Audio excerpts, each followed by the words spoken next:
Hey there YouTube. Today I'm going to be showing you how to install a new synthetic winch rope on your ATV.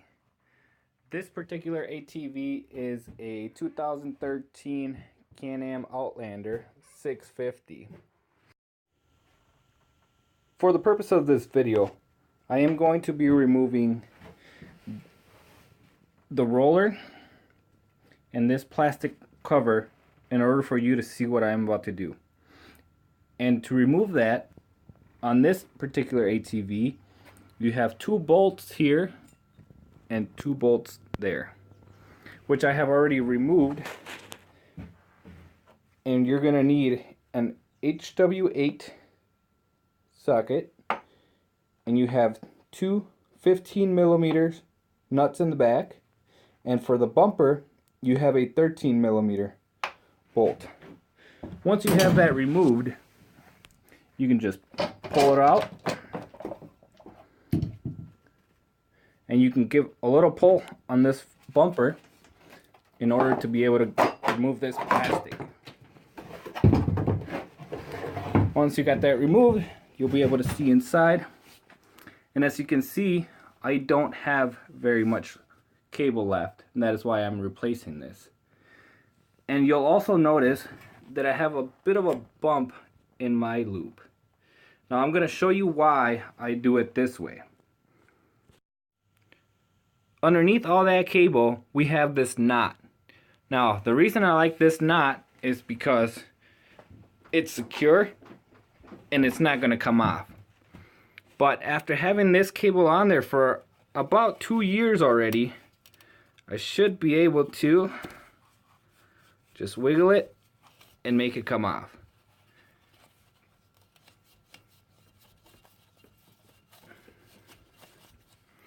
That is why I said earlier, you don't have to remove the rollers or the plastic shield in order to do this, because you can make this knot outside in the wide open, and once you're ready, all you have to do is give it a nice pull and it'll go back all the way to the back, nice and tight, ready for you to go riding. Now I'm gonna get my new cable on there and I'm gonna show you how I made that knot. Once you have your new synthetic rope running through the winch, what you're gonna need to do is get your end that's gonna be inside the winch. Let's see if I can set this up. And what you're simply gonna do a basic knot. That's all there's to it. Now, at first, you're gonna leave it nice and large, so you can get the rest of the cable through.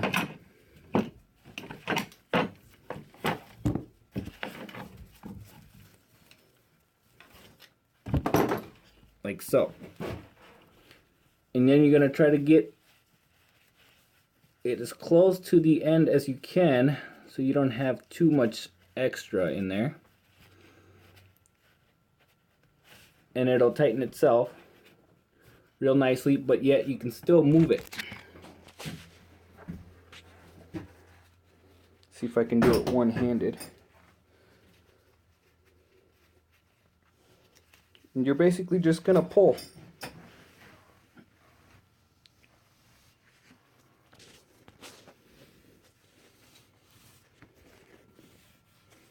Pull as the knot goes in all by itself, all the way until it gets tight. And there you have it. I know people like to just wrap it around and then let the cable press on it while you ride, but I don't like doing that, because once somebody gets stuck near the water and you pull out your cable as fast as you can, you're not really keeping track of how much cable you're pulling out, and then you'll end up just pulling the whole thing out. This way it is nice and secure, it's not going to go anywhere, but if you for some reason snap it a couple times and you have to replace it, you can still just come back and wiggle her loose and just keep going until you get it to where you want it. cut it off. Now you have your new cable. And just make sure that if you're going to put one of these winch stoppers, make sure you do it beforehand. Before you even put it in the winch. Now I'm going to put everything back together and I'll show you the finished product. And there you have it, you guys. These all put back together. Nice and simple, easy job. Done in about 30 minutes or so with the right tools. Now you get to go out and have some fun. Until next time.